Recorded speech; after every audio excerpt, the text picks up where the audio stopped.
Hi guys, ഇന്ന് നമ്മളിവിടെ കൊഴുവക്കറിയുടെ റെസിപ്പിയാണ് പറയുന്നത്. നമ്മൾ ഉണ്ടാക്കാൻ പോകുന്നത് കൊഴുവക്കറിയാണ്, പിന്നെ കൊഴുവ പൊടിച്ചതും. ഇത് കറിക്കുള്ളതും ഇത് പൊടിക്കാനും ഇത് കറിക്കുള്ളതുമാണ്. അപ്പോൾ ഇതെങ്ങനെയാണ് ഉണ്ടാക്കാൻ പോകുന്നത് എന്നുള്ളത് ഉമ്മ പറഞ്ഞു തരും. കൊഴുവക്കറി, കൊഴുവാന്ന് നമ്മളിവിടെ കൊച്ചിയിൽ മാറി വേറെ സ്ഥലങ്ങളിലൊക്കെ വത്തലെന്ന് പറയും. അപ്പോൾ ഈ കൊഴുവക്കറി തേങ്ങ മുളക് അരക്കണമെങ്കിൽ ഒരു മുറി തേങ്ങ, സാദാ മുളക് പൊടി, അതിൻ്റെ കൂടെ ഒരു സ്പൂണ്, ചെറിയ സ്പൂണിന് കാശ്മീരി, 4 സ്പൂണ് മഞ്ഞൾപ്പൊടി, ചെറിയ ഉള്ളി, വേപ്പില. ഇതെന്താണെന്നറിയോ, നമ്മൾ വേപ്പില കറിയിലിടുമ്പോൾ അത് എടുത്ത് കളയും. ഇതിൽ അരച്ചു വിടുന്നത് നല്ലതുമാണ്. ഇതിൽ കുറച്ച് ആവശ്യത്തിന് വെള്ളം ഒഴിച്ചിട്ട് ഇത് അരച്ചെടുക്കണം എല്ലാം കൂടെ. തേങ്ങമുളകിലേക്കുള്ള കറിക്കുള്ള സാധനങ്ങൾ: ഒരു മീഡിയം തക്കാളി, ഒരു കാൽഭാഗത്തിൻ്റെ സവാളൻ്റെ അതിൻ്റെയും കാൽഭാഗം, ഒരു 4 പച്ചമുളക്. ഇതിൻ്റെ ചട്ടി അടുപ്പത്ത് വെച്ച് ചട്ടിയിലേക്ക് കുറച്ച് ഏത് എണ്ണ ഇഷ്ടമുള്ളത് ഒഴിക്കുക ആൾക്കാർക്ക്. ഞങ്ങൾ വെളിച്ചെണ്ണയാണ് ഇതിന് ഉപയോഗിക്കുക കറിക്ക്. നേരത്തെ അരിഞ്ഞ് വെച്ചാൽ ഇത്രയും സവാള അത് അതിലിടുക. ആ സവാളനെ നമ്മളിങ്ങനെ ഇളക്കി കൊടുക്കണം. എല്ലാം വാടൊന്നും വേണ്ട, കറി കിടന്ന് വേണം. സവാള ഇത്തിരി ഇങ്ങനെ ഒരു പച്ചമുളക് ഇങ്ങനെ ഇടുക. നല്ല പച്ചമുളകാകുമ്പോൾ ഞെട്ടോടുകൂടി ഇങ്ങനെ ഇതാ ഇഷ്ടം ഇങ്ങനെ പൊട്ടിച്ചിടുന്നത്. പിന്നെ ഒരു മീഡിയം തക്കാളി അതിട്ട് ഇതിപ്പോൾ എത്രയാണ് ഈ പരിവായി. അപ്പോൾ ഒരു 1-2 ചെറിയ കഷ്ണം കുടംപുളി, അതായത് ഒരു പുളിൻ്റെ പകുത്തുള്ളത്, ഒരു 4 കഷ്ണം പുളി. ഇത് ഈ പരുവായില്ലേ. ഇനി ഇത് തേങ്ങയും മുളകും മഞ്ഞൾപ്പൊടിയും എല്ലാം കൂടെ ഇട്ട അരപ്പ് ഇങ്ങനെ ഇതിലേക്ക് ഒഴിച്ചു കൊടുക്കാം. ചൊറിച്ചൊക്കെ ജാറ് ഒന്ന് കഴുകിയിട്ട് അത് ഒഴിച്ച് ആവശ്യത്തിന് കുറച്ച് ഉപ്പിടാം. ഒരു 1-2 തിളച്ച് കഴിയുമ്പോൾ നമുക്ക് മീനിടായിരിക്കും. എന്നിട്ട് കൊഴുവ മീനിടാം. എന്നിട്ടൊന്ന് താളിച്ചൊഴിക്കാനുണ്ട്.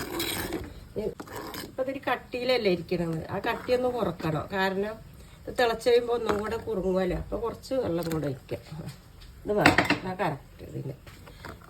ഇതിന് നല്ലോണം കത്തി തിളച്ച് 2-3 തള വരുമ്പോൾ നമുക്ക് മീനിടാം. ഈ കറി തിളച്ചൊരു 3 തള തിളച്ച് നമ്മൾ ആദ്യം മെഴുക്കൊരു തുള്ളി ഒഴിച്ചിട്ട് ഇങ്ങനെ മാളിക്കണം. എന്താണെന്നറിയോ, തിളച്ച് പോവില്ല കറി.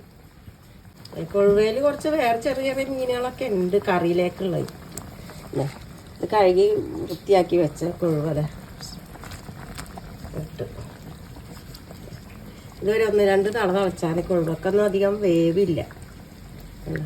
തിളച്ച് ഒന്ന് ഇളക്കി കൊടുക്കണം, ഒന്നിങ്ങനെ ചേർത്ത് കൊടുക്കണം. അതൊരു 1-1.5 തള തിളച്ച് കഴിഞ്ഞാൽ നമുക്ക് ഇറക്കി വെച്ചിട്ട് താളിച്ച് വയ്ക്കാം. താളിക്കലാണ് ഇതിൻ്റെ മീൻ. ഉപ്പ് നമ്മൾ കീറിയിടുമ്പോൾ ആ പച്ചമുളക് കയ്യിൽ വെന്ത് പോവും. അതിനാണ് നല്ല ഫ്രഷ് പച്ചമുളക് വാങ്ങണം. ഞെട്ടിന് വരെ പച്ചപ്പുള്ള പച്ചമുളക് വേണം. അപ്പം ഇങ്ങനെ ഞാൻ എല്ലാ പച്ചമുളകും ഞാൻ ഞെട്ട് ചീത്തായിട്ടുണ്ടെങ്കിലും അത് കളഞ്ഞിട്ട് ഇങ്ങനെ പൊട്ടിച്ച് തന്നെ എല്ലാത്തിലും ഇടുക. താളിക്കാൻ കുറച്ച് വെളിച്ചെണ്ണ, ഒരു ഉള്ളി ഇങ്ങനെ ചെറുതാക്കി ഒഴിച്ച് അതൊന്നും മൂത്ത് വരില്ല. ഒന്ന് മൂത്ത് വരുമ്പോൾ 2 മണി ഉള്ളിവ വേണ്ട മണം ഇഷ്ടമുള്ളവർക്ക് ഇടാം, ഇല്ലാത്തവർക്ക് ഇടണ്ട. അതിൻ്റെ കൂടെ എത്ര വേപ്പല,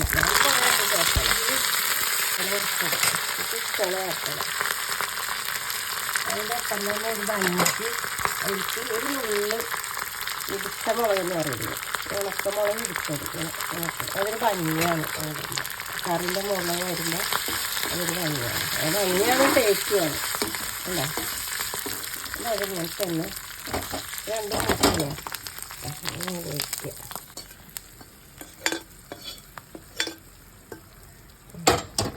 ഒന്ന് പതുക്കെ ഒന്ന് ഇളക്കി. ഇതാണ് കൊച്ചിയിലെ തേങ്ങയും മുളകും കറി. അത് ഏത് മീനും ഇങ്ങനെ വെക്കാം.